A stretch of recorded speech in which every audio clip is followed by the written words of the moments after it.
हाथ को धो लेनी कने का कहते खाए का लेके आवा ए कन्या कन्या। हाँ मम्मी जी ले आवा बैठल बनी हाथ को धो के जी खाए आ कहनी जा लेके आवा जा आ कहनी कन्या सुना तो ऊ पनिया बाद में ले तनी प्याज लेवा ना। ये मम्मी जी कहिए ले कहतल के कम से कम सपाटावा गेड़वा आदि देखला हमारा आदमी नहीं लोग कहता मन जी बहरी के आ बैठ गोल कन्या तनी प्याज लेके आवा तनी एक फारी। हां प्याज मांगनी है रुकी लेके आवा तनी खाए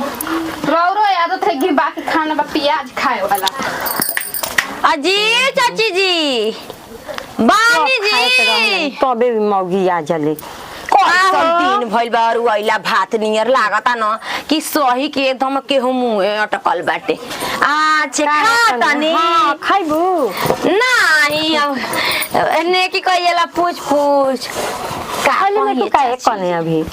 का कहिए चाची कहब त सब जानी ना कहब त केहू ना जानी का भइला मार हमार मझिली जहर ओहर ले आइल बिया किन के खाई मुंह अब जी अब ई काहे की गुस्सा में न खाना नहीं खे बनल आ ये अबे हम खेता से आइनी ह एकदम कैसन मन बतावा एक कने एक आदमी के चलते भर घर के आदमी उपास से बनू है यही का चटनी हां हो कने हाई का सब्जी है हां ठीक है बटे दाल रही और क्या कि घर है कि ना मिलावनी दाल हवे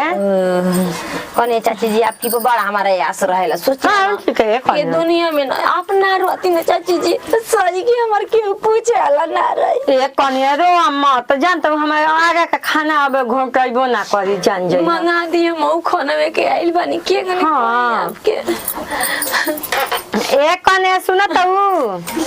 दो और खा ले तो पेट में दिया हो जाए ऐसे स्थिति साथ कर दुश्मन के भगवान ना दे भगवान की करा भरती हो उनके घर में बगल में के गोती ने बोला जहर मास के ले झाड़ा ला को ले जा पुस में लकनिया ललिया तो मैं मोचा जी के संग खा ले पियाजिया मो के एक फारी दे दियो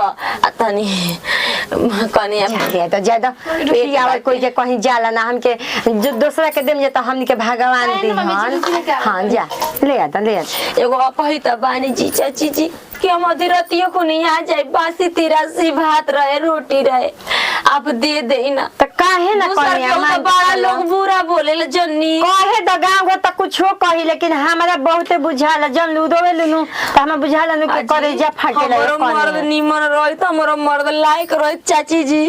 तो आज हम के दुआरी कटोरा लेके ना भीख मांगते ई भीख मांगने ना बहनी जायदा ई अपने घर समझिया भीख न के मांगे कनिया कर निकाल दे पियजिया को हां कनिया हाली में लेके आ गुलाई निकाल दे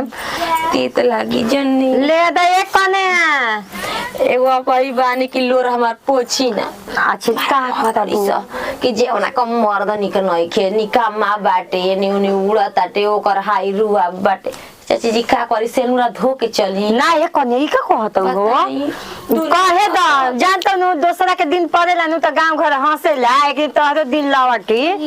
दे द हां हो कनिया भगवान कर कि तोरे इंगे बनल रहे ठीक न अपन एकदम कुशल मंगल रह जा जनलू पियजिया काले कहे न ऐसे ऐसन हो गइल ना जी सुबह हवा के अथी कइल हटुए मम्मी जी तो झुरा गइल बा ई ना के फाड़ छिल के दे देबेला निक से भले हम मांग खाइना लेकिन हम चिकन खाइना हां एक कनिया ई त कनिया कहतनी न कि हाई का हवे चटनी बड़ा हरियर लौकताटे जनते बड़ू की आम के दे द जाय द दे लिया तो तनी दे दो के भले हमारा जुठिया देल बने त हम ही दे निकाल निकाइए जी निकाल ना बा देतै काहे के जुठा लेबो जानतनी अब का मुंह ऐसा चीज हवे ना जी चाची जी कि अब कुछ कहा जाला जाय दे कने ना बनेला घर में तहरा त हमरा ही चलैनी हरियावा हम मड़ई में धो के रख देने इनी से वो जनती से तो हमारी मांगी पर का बार उखाड़ देती से जनती का कहू एक कने एक अगुआ जतै सन के घर में गाह देतै सन और कुछ ले आपके घर का खाना में तना निकल लागला हमारा न कि रोवा तो दे मुंह हंसत रहेला जा धोला पानी तन लिया कनिया पानी लो है में खाना के लिए वाला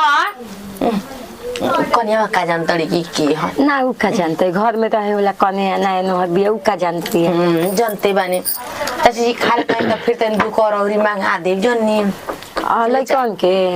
ले जाके ढक के रख दे जन्नी एक कने अब का मांग के घर के रखब फिर से क्या हमरे ही चले खाली ह आप दयालु न बानी जी दयालु बानी कौनो चीज के आप दिल खोल के देतनी कन्या एक कुल में हमरा कमी ना ह केहू के हम बाग चुक के खाई ना जनलू आज दही होई नहीं खे ना कन्या भसे लागत नहीं खे दही नहीं खे कनिया तही त नहीं खेरो सामान था महागुलो आ दो पी ले तो का तो गई मांग के लिया देखो का तो गई नहीं नादी में गाल देला कहते के खाई महल दही जाम हम पिए रहती जी हम पिए रहती भले पी के रोम पिटन पर ज्यादा कन्या कल ले लियो कल महिया नु महा हम तनका के दे दिए एक लोटा शरबत बना के पी हम पियब उकुलो हम पियब हो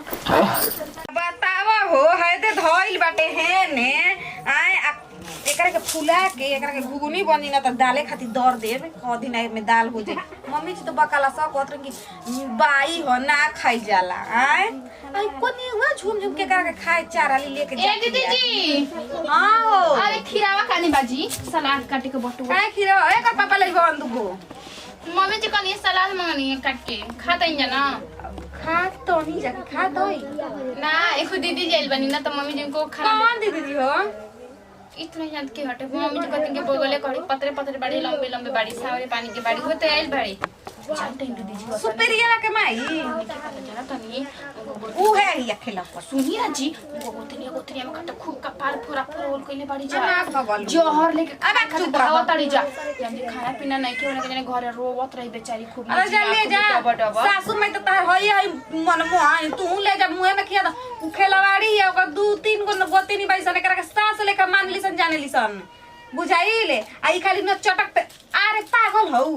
कहा तनी कर पापा लेके आइल सलाद खाए खाती अपना मम्मी जी त कहनी है अरे तू भले खइबू त खा ल लेकिन मम्मी जी खीरा खाली औ जानता हूँ ए गहना परिवार बस चटक मटक ना बनला इतनी नून इतनी तेल डले से जीरा में डलबे ना कैसे त कैसे बनी ई चले ले गाँव टोला पर चाट ते पागल कहीं के तबे नु कहताड़ी कि ए कनी हम कतनो दुख में रही ना लेकिन हमरा चटक खाए के आदत हटुए ऐसे आगुनिया मांगे अरे मरद गिर रहे मशीन देही पे मरद के बाहर रहत रहन त ओती होस त पाइए हो गई ना आ जन लू तब जब मुर्गा मछली बना के उजा हॉस्पिटल में कर भाई बाप के संगे रहल सन हो जावे आ ओकर को बोले सन आ ओ जे रहत रहे भाई बाप दवाई करत नि मुर्गा मछली के पेट काट के उनका के दीही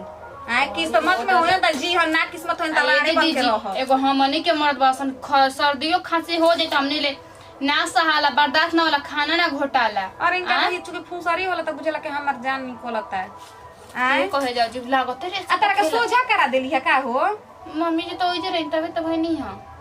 ई बूढ़ी के लूर है रोहन एकदम हमरा खराब लागला टोला में के कोनो मेहरारू इनका के कोनो अपन कन्या पत्तो ना दिखावेली सन आ ई बाई नु त घर बनई हमरा के त सही सबके भाभा का उघार के दिखा देली अब तारा के एथी करतड़ी त का गोल जी आदमी ही होनी कोने थे बटुए हम तो जानिया की बेचारी दुख में बड़ी रोवा थरी गावत तले जाके उनके भात तरकारी दाल देनी हो तो चटनिया खट्टी कहते नु मम्मी जी के चटनी दे थरिया में देखत ये कनिया होई का हो ई का दिले बड़ो अपन ससुई के हमारा से नहीं दिले तले जाके चटनी देनी हुए बार-बार उतरी बार-बार जात रही का करी आ तबे से कहतन कि झुमझुमावत ये के का करत ये के खाना वाली जाके का हाथ डालत ना तू ही ना मांगे लगनी और फिर दोबारा मांगे लगले अच्छा मौगी पहले जा फूला कर गुगुनी निक ना लगी घुघुनी दाल दाल जितना फेटे देती चने में उनावे में ओहिल की बाई ह बकलस तो एक बार खाइन त ढेर नु बाई करी या दाल जब थोड़े थोड़े खाइन त बाई थोड़ा ना करी तब की इतनी फूला दिया हो हमरा गुगुनी प्याज डाल के भूजो दी तब आ फुला के करा के धो देता नहीं धो के सुखवा के दाले ना धर देवे के दही न डाली है सभी के कले के लिट्टी आ चोखा आ चुकुंदर के खीरा के टमाटर के सलाद कटी हो से करा है से टाइम अजी लगा दीदी जी तो जते न धराई होता नहीं बात जी अरे लोढ़ा से हम दर दे टेंशन लोढ़ा से धरम हम लोढ़ा से दाल ना दरला छाता पे जाके लोढ़ा से दर देब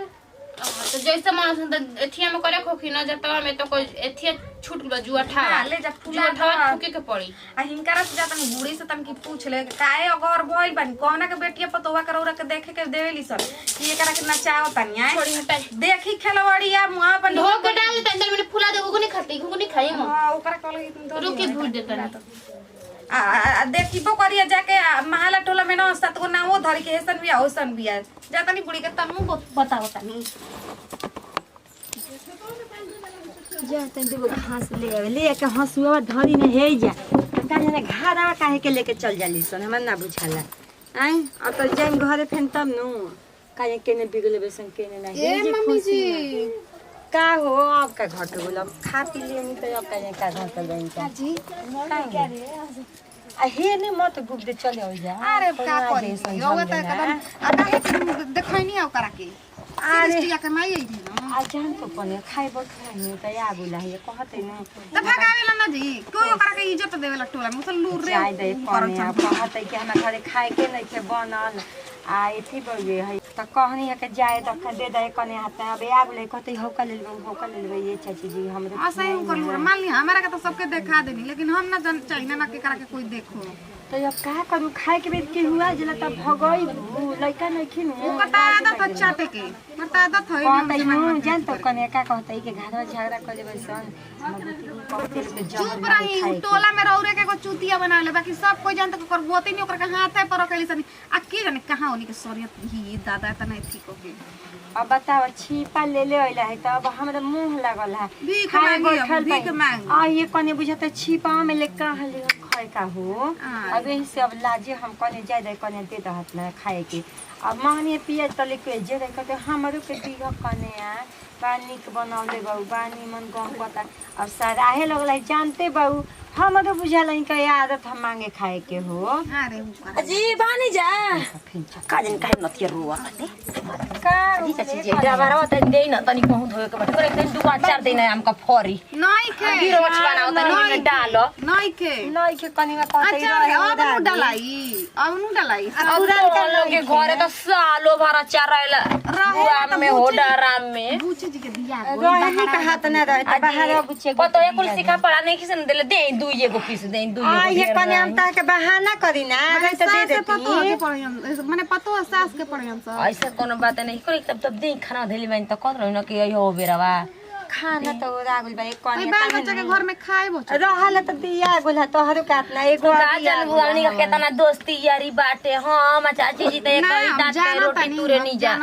लेकिन का करी अब जुग जमाना के अनुसार अब हम घरे आइल गोल दो तरह छोड़ देले नहीं और बेटी पतवा जरी संता कोई के घरे जाइबो करना चाहिए अपने से कुछ करे से खिलवाड़ी हां और दूसरा के नाम लगा दे से कोई सिखाई दिया त बात बाटे त बात का बासन सही बाटे लेकिन बताई ना निबो ये का दे छोड़ी जाए एरा मारदा ठीक बा उनकोड़ा ठीक बा अब टूटा जवान हां ठीक बतानी माने राड ओडोही में पड़ल बा राड एगो अच्छा तो दुकान करवा दी एगो किराना पैसा ना चाहिए जी चाची जी पैसा रुपया तो है नहीं त के गने करवा अपने बूढ़ा भाई बाबू उनका बानस त कुल नतिया मुड़ी मिसोर ना अपन चपत धले ले बानस आ जमा सा निकामा हो जावी तो जाय दी अपना बाप भाई ले मांग के वही में कुछ करवा के दी कर बाप भाई इतना जानता मानता जी हमरो लुहेड़े हम सब बाप भाई हां तब का ए मम्मी घास काटे जात रही हां हो ले बतानी हसू या जाए ले बतानी आज चल तू हरियर मार दे दे चल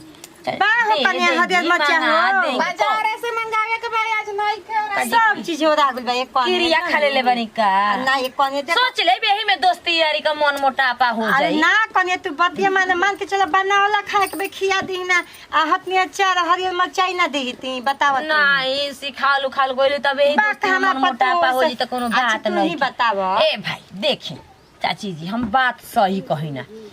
कोनो दिक्कत हो गई मन मोटावा हो गई तो हमारा से उनका बात पचेला नहीं ठीक है हम पेट में पचा ले दोस्ती यारी बाटे खाब खोए बाटे तो पचिया ना दोस्ती यारी रही ना खाब खोए रही दुआरे पर खड़ा होकर पानी पी पी के घर आई और कुल बात कहब ए कने देख बनावला खाए के में खिया दे रही तो हम सोच ले कहला के घी सोजंगरी से ना निकले तो के टेढ़ो कइल जाला आपकी पतोहिन का ये कहू बाकी शिकायत ना कने छोड़ रुका हो जब होय से कहत उ के मने बहाना चाची जी करत ई सुखल होय त देखत ई होय त ले रुक जा बाकी पतो ही ने नहीं चरा के लिए बच्चा लेके इका जानतड़ी कि माने हम सीधा हो गइल बानी ओही गने त को कि हम अपनी बैंक में 10 लाख रुपया रखले बानी कि अलगा होखब कोही अकोरे घर बनावा के ओही में राज रच चली देखी त मरचा दे दी त जाई त मरचा भुज देबा दाल भात बना दे मरद खा ले